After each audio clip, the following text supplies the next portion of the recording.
선지동산에 찾아오신 하구 여러분, 세상에서도 산이 거기 있어 산에 오른다는 말은 있지만 실제로는 산에 오르지 않는 사람들이 더 많습니다. 어쩌면 산이 부르는 사람만 산에 오른다는 말이 더 맞을지도 모르겠습니다. 그래서 산이 허락한 사람만이 정상에 오를 수 있다는 말이 있는 듯합니다. 초대교부인 나지안조스의 그레고리우스도 모든 사람이 산에 오를 자격이 있는 것은 아니다.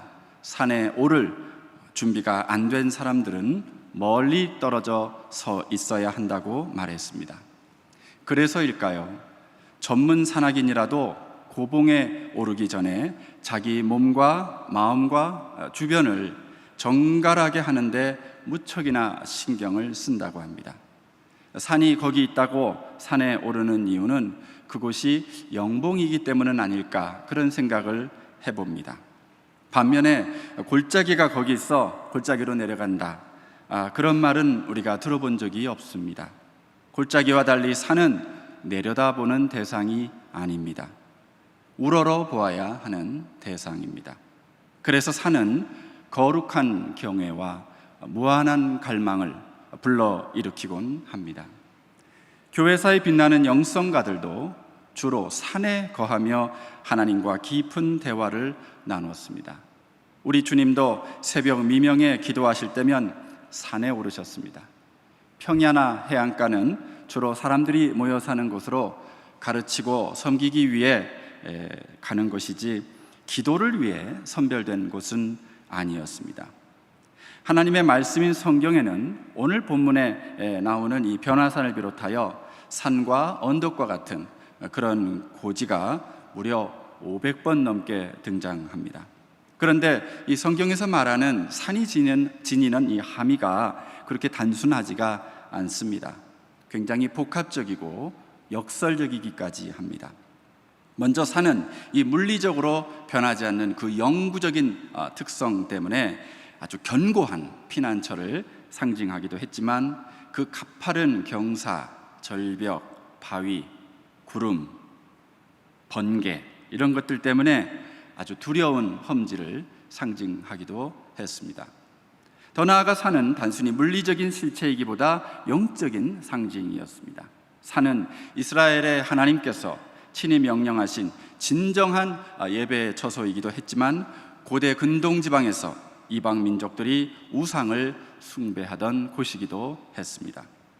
성서학자인 클리포드에 따르면 메소포타미아와 가나안 문화권에는 우주의 중심산, The Cosmic Mountain이라고 하는 개념이 아주 널리 알려져 있었습니다. 산은 신들을 아주 특별한 방식으로 만날 수 있는 그런 장소였다는 것입니다. 예를 들어 시리아에 있는 산 자포는 가나안의 신인 이 바알의 신전이 있었던 곳입니다. 구약에는 그런데 오직 유독 시온산만이 여호와 하나님의 유일한 처소로서 그곳에 흩어진 모든 열방이 장차 다시 모일 거라는 시온 선언이 반복되며 강조되고 있습니다.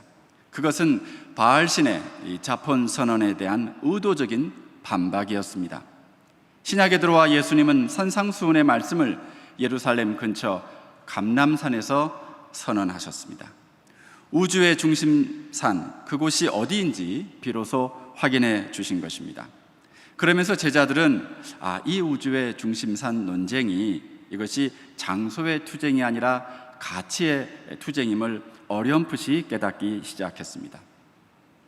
예수님께서 사마리아 여인에게 하신 말씀처럼 예루살렘 산이냐 아니면 그리심 산이냐 하는 것은 그다지 중요한 문제가 아니었습니다. 결정적인 요소는 어떤 마음으로 그 산을 오르는가 하는 것이었습니다. 인도의 기독교 성자인 선다싱은 시크교 신심이 아주 깊었던 자기 어머니의 영향을 받아서 평생 가슴에 처여한민 4글자를 품고 살았습니다. 천민, 배고픈 사람, 추위에 떠는 사람들과 함께 같이 거해야 한다는 의미였습니다. 선다싱은 일찍이 10대 청소년 시절 바울처럼 그리스도의 현현을 체험했습니다. 그리고 복음 전도자 소명을 받게 되었습니다. 그리고 그는 히말라야 산과 티벳 고지대로 가서 일생 그곳을 떠나지 않았습니다. 우리가 잘 아는 이야기처럼 그는 한 번은 앞을 분간할 수 없는 그 눈보라를 맞으며 어떤 일행 한 사람과 함께 사력을 다해 산길을 건너 건너편 랑케트로 가던 중 가파른 산비탈에 쓰러져서 거의 죽게 돼 있는 한 사람을 발견합니다. 선다가 저 사람 구조하자고 제안했습니다. 그러나 같이 가던 일행은 그러다간 우리도 얼어 죽고 말지, 난 살아야겠어, 그러면서 매정히 뿌리치고 가버렸습니다. 선다가 이 조난자를 들쳐업고 한참을 땀을 흘리며 가다 보니 또 한 사람이 쓰러져 있는 것입니다. 가까이 가보니 자기만 살겠다고 먼저 가버린 일행이었습니다. 조난자를 업은 선다는 그 조난자와 자기 이 둘의 서로의 체온 덕에 살아남았지만 혼자 가버린 동행은 그 멀쩡한 자기 체온마저 빼앗겨서 결국 죽게 된 것입니다. 그러니까 이 두 사람은 겉으로 보기엔 같은 산을 오르는 것 같았지만 실상은 전혀 다른 산을 오르고 있었던 것입니다. 이러한 두 개의 다른 산은 출애굽기에도 등장합니다. 먼저 애굽의 바로 왕은 스스로 직접 거대한 산 피라미드를 세웠습니다. 그것은 자신의 영생을 위한 건축물이었습니다. 바로 왕은 내가 행복하려면, 결코 사라지지 않는 행복을 내가 확보하려면 무엇을 좋을까? 그렇게 궁리한 끝에 왕묘를 짓기로 결정했던 것입니다. 높이가 150m에 가까운 이 피라미드는 모세가 태어나기 무려 1000년 전부터 세워지기를 시작해서 오늘날까지 남아있는 피라미드만 해도 무려 100기가 넘습니다. 그러니까 애굽 문명은 인공산의 문명이라 해도 과언이 아닙니다. 하지만 피라미드 산은 공동체와 온 세상의 유익을 위해 조성된 산은 아니었습니다. 철저하게 바로왕 자신의 개인적인 즐거움과 그들 왕조의 번영을 기원하는 그런 묘실에 지나지 않았습니다. 많은 이들의 유익과 기쁨을 위해서였다면 애초에 인위적인 산이 지어질 리 만무했을 것입니다. 하지만 우리는 이 애굽의 바로만 피라미드를 쌓은 것은 아니라는 것을 알고 있지 않습니까? 사람은 누구나 이 자신만의 크고 높은 산을 쌓아서 반영구적인 이 안전지대를 장만하려 하기 때문입니다. 피라미드 산은 어쩌면 팀 켈러의 말처럼 저것만 있으면 내 삶에 의미가 있을 텐데, 저것만 있으면 내가 중요해지고 안정감이 생겨날 텐데 하는 갈망을 우리 마음에 불러일으키는 각종 숭배를 생산하고 광고하고 소비하는 우상 공장의 클라이맥스일 것입니다. 아브람 카이퍼상 2020년도 수상자로 선정된 뉴욕 타임스 칼럼니스트인 데이비드 브룩스는 실은 이런 우상 공장에 지나지 않는 이러한 산을 가리켜 첫 번째 산이라고 명명했습니다. 그는 최신작인 두 번째 산, The Second Mountain에서 우리 인간의 일생에는 두 개의 산이 있다고 말합니다. 먼저 누구나 오르려는 그런 산이 있습니다. 그래서 첫 번째 산이라 불립니다. 사람들은 첫 번째 등정에서 무엇을 할까요? 대개 자신의 정체성을 먼저 확립하고자 합니다. 기성권으로부터 독립하려고 합니다. 재능을 연마하고 확고한 자아를 세우고자 합니다. 무엇보다 자신의 족적을 이 세상에 남기려는 그런 노력하는 마음으로 이 첫 번째 산에 오르는 산행을 시작한다는 것입니다. 그리고 그 산 정상에 가서 거기에서 만나는 나 자신이 진짜 자기일 것이라고 철석같이 믿고서 그렇게 산에 올라갑니다. 성공하고 싶어서, 남들에게 부러움과 존경을 받고 싶어서, 좋은 평판도 좀 얻고 개인적인 행복과 안락을 누리고 싶어서, 그냥 최소한 남들한테 무시당하지는 말아야지 하는 그런 마음으로 발을 내딛는다는 겁니다. 근데 문제는 그 산은 나처럼 오르고 싶어하는 다른 경쟁자들이 너무 많다는 거예요. 그래서 종종 아찔한 순간이 찾아오고 끔찍한 일도 일어납니다. 그래서 첫 번째 산에서는 조난당하는 사람들이 속출하기 마련입니다. 제가 신대원을 졸업하고 대학부를 지도하던 전임 전도사 시절 대학생들과 함께 몽골 단기 선교를 갔을 때 하루는 이른 새벽 몽골의 전통 숙소인 그 게르 뒤편에 있는 그 동산 너머가 좀 궁금해서 저 혼자 새벽 일찍 혼자 좀 멀리까지 걸어가 본 적이 있었습니다. 그곳에는 놀랍게도 헤아릴 수 없는 들꽃들이 피어 있었습니다.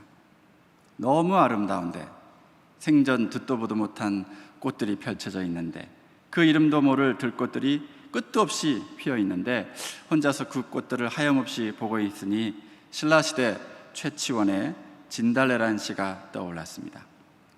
돌 틈에 뿌리 내려 잎쉬 마르고 바람과 서리에 자칫 꺾이고 상하네.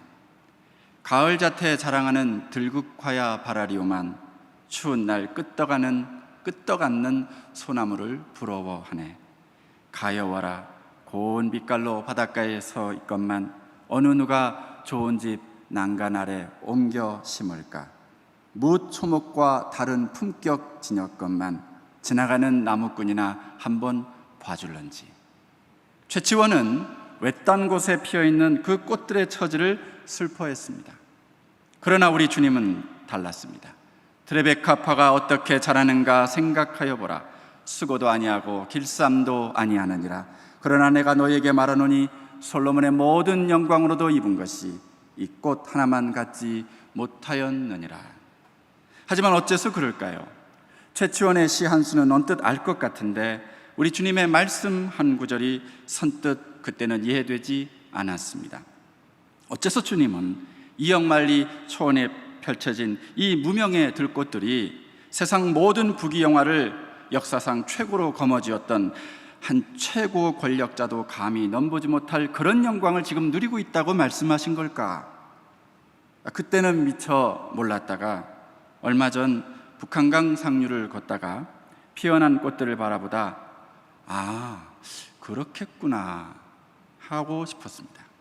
그런 생각이 들었습니다. 그렇지. 저를 비롯해서 강변을 오가는 사람들이 제법 있는데 그 누구도 그곳에 피어있는 그 꽃들을 해코지하지 않는 것입니다. 하염없이 다들 바라보며 예쁘다고 감탄하며 칭찬해 줄지언정 그렇게 꽃이 아름다우면 안 되지 하고 심술궂게 꺾어서는 쓰레기통에 확 집어던지는 사람은 한 사람도 없었습니다. 오히려 저처럼 이 마음 약한 사람들은 아이고 꽃이 저렇게도 고운데 이제 곧 머지않아 바람 한번 불면 혹시 비라도 세차게 주말에 내리면 저 꽃망울도 지고 저 꽃잎도 떨어질 텐데 그럼 어쩌나 하고 가련하게 여겨주기까지 합니다. 아주 애틋하게 생각해 줍니다.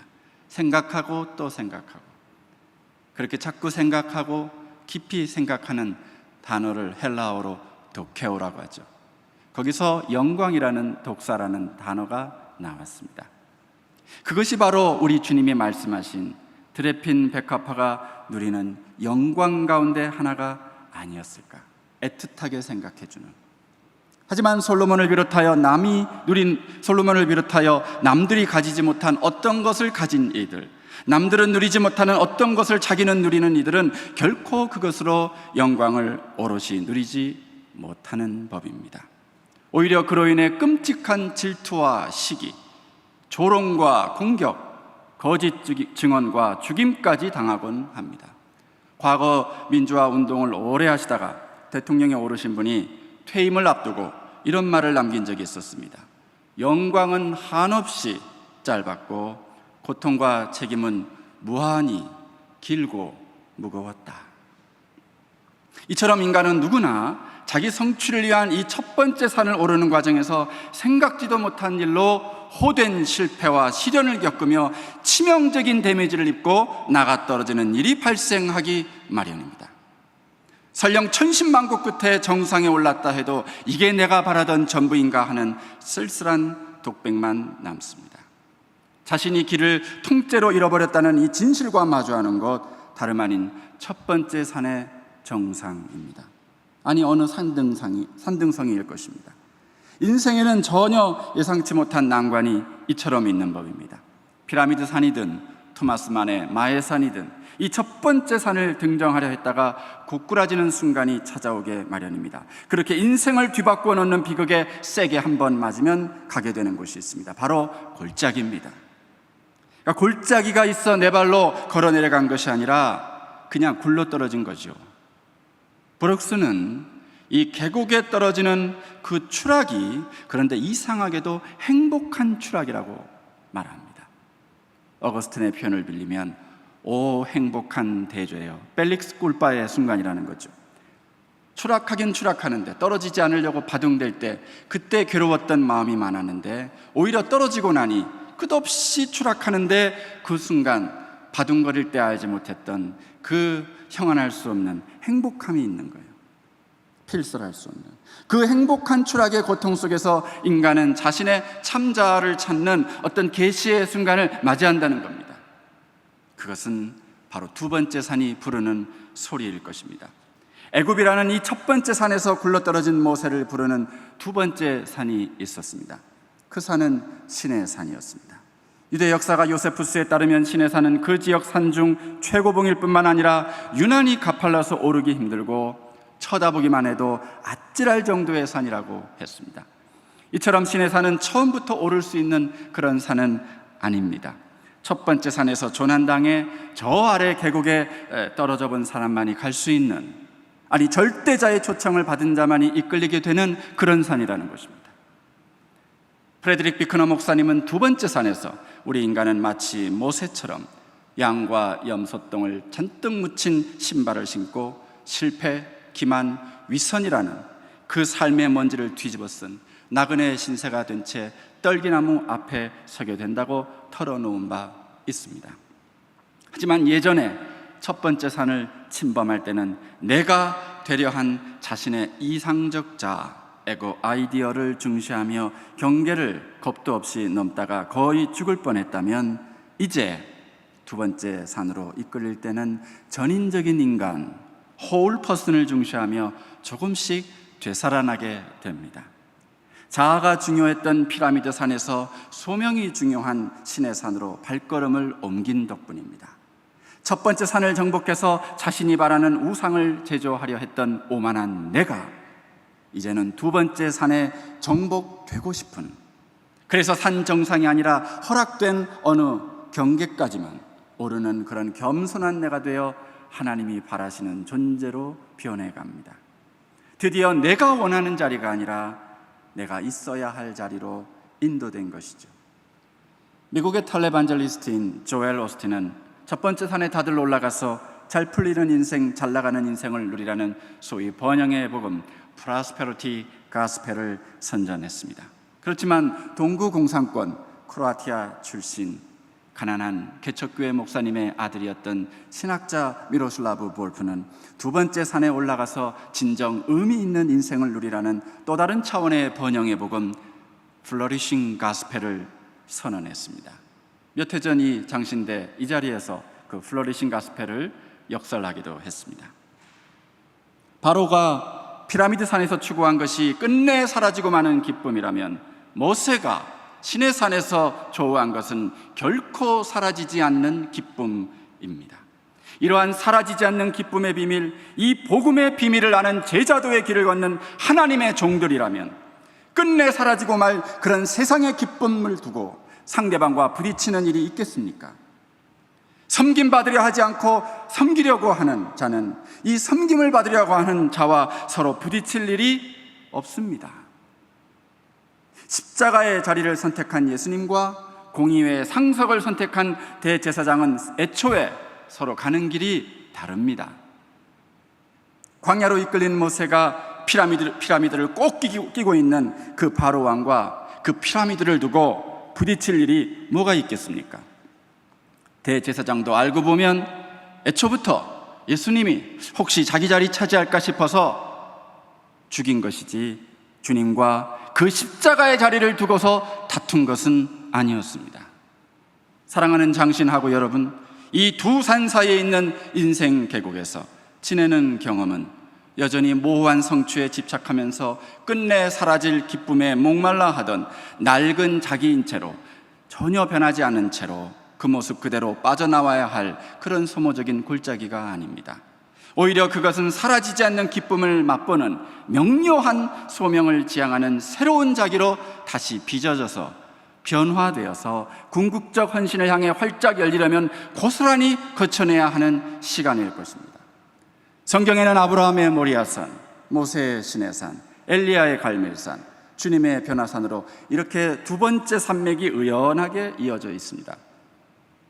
이는 내 사랑하는 아들이요 내가 영원히 기뻐하는 자니 너희는 자기 십자가를 지라는 그의 말을 들으라 하시는 하늘 아버지의 음성이 들리는 산은 첫 번째 산이 아니라 두 번째 산입니다. 비록 세상의 많은 대학들은 자기에게 몰두하며 첫 번째 산에 먼저 오를 수 있는 그런 전문성 훈련을 혹독하게 받아야 하는 곳인지 몰라도 이 하나님의 선지동산 장로회 신학대학교만큼은 자기를 부인하며 두 번째 산에 오르는 영성 훈련을 철저하게 받아야 하는 곳 아니겠습니까? 이달 5월로 우리 장로회 신학대학교는 마침내 모세와 동갑이 되었습니다. 120년의 장구한 세월을 인도받았기 때문입니다. 모세는 120세가 되던 해 어느 산에 올랐습니까? 느보산에 올랐습니다. 두 번째 사락 저 끝자리에 놓여있던 봉우리였습니다. 처음 40년은 첫 번째 산, 다음 40년은 골짜기, 그리고 그 다음 40년은 두 번째 산의 시절을 모세는 보냈습니다. 그렇게 두 번째 산에서 오랫동안 지내셨을까요? 그는 여전히 눈이 흐리지 아니하였고 기력도 쇠하지 않았다고 했습니다. 사랑하는 장신 공동체 여러분, 그러면 우리 선지동산은 지금 두 번째 산 어디쯤 와 있을까요? 느보산에 올랐던 모세처럼 그래도 한 120년 됐으니 저 애굽의 피라미드 산, 그 첫 번째 산은 까마득해서 또 까마득해서 이제는 보이지 않는 것 맞습니까? 우리들의 영안은 지금 어떻습니까? 우리들의 눈빛이 형령합니까? 오직 우리와 모든 일을 위한 약속의 땅을 바라보므로, 민족의 미래를 바라보므로 만족하고 감사하며 힘든 상황일지라도 서로 사랑하고 아껴주는, 결코 사라지지 않는 기쁨으로 가득 찬 제자들의 눈망울이 맞습니까? 기도하겠습니다.